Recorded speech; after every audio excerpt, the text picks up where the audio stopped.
Majo John Ned and Juanito in Hummingbird Park at Starnes and Cumberland in the Montford neighborhood of Asheville. And I just walked out to above these benches in this park as a place I try to come to get centered and peaceful. And somebody had moved this bench way up front in the park because it was hard walking today. It rained really hard yesterday and the grass is very soft and wet. And somebody here in Asheville had laid out ritually a circle of Chinese fortune cookies. People in Asheville are like that. They love rituals, they believe in mystery and messages from above. I thought that was great, so I picked this one and put it over here to have after I had my ritual cigarette. A little shorty because I'm almost out of cigarettes and out of money until Monday, probably, and this is Thursday. And the message on the fortune cookie was not terribly useful to me. It said a good book is like a friend who's always ready to talk to us. I don't read books anymore. I only would do them on tape. And I don't want that kind of conversation. I want conversation face-to-face with people. And I just made a video about half an hour ago to my friend Tom Kilby where I said, yesterday at the Sikh Healing Center in the building on South French Broad that's for the United Way, there was a gathering of people who were practicing listening, and they listened so well and shared so well. It went super deep. And when it was my turn to talk, they got me. I took lots of risks in terms of stuff I shared about myself that some people don't like hearing. I even told the story about back at the respite center at Haywood Church. The women there, 5 women, really uptight about sexuality. Very, exactly what I criticize about modern American women, educated, middle-class, citified women. They're terrified of sex and shutting the men out and beating men up. And that was not a popular thing for me to be saying around there.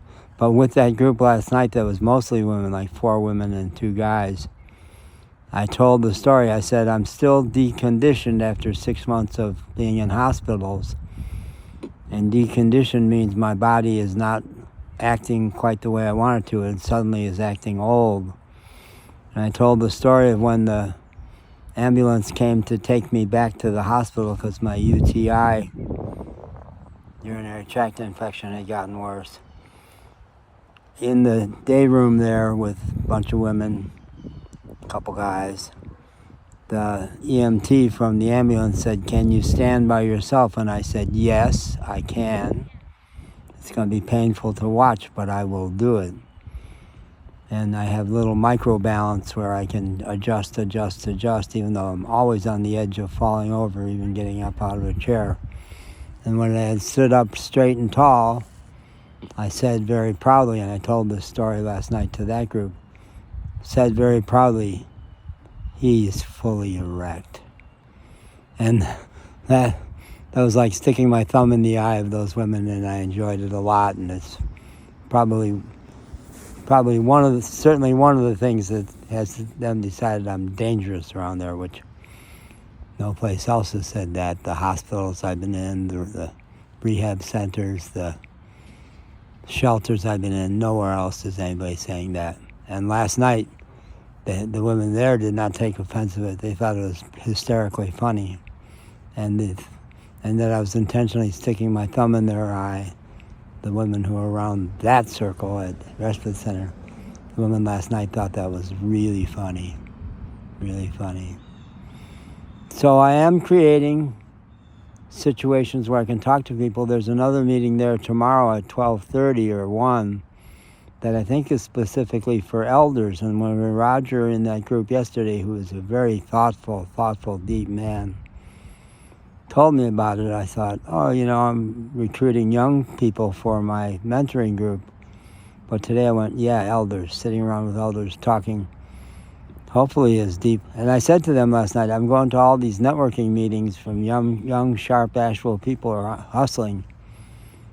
hustling, building their businesses, and lots of ego, and I've been making fun of their whole reliance on the secret and the power of positive thinking and believing that they can mastermind their lives.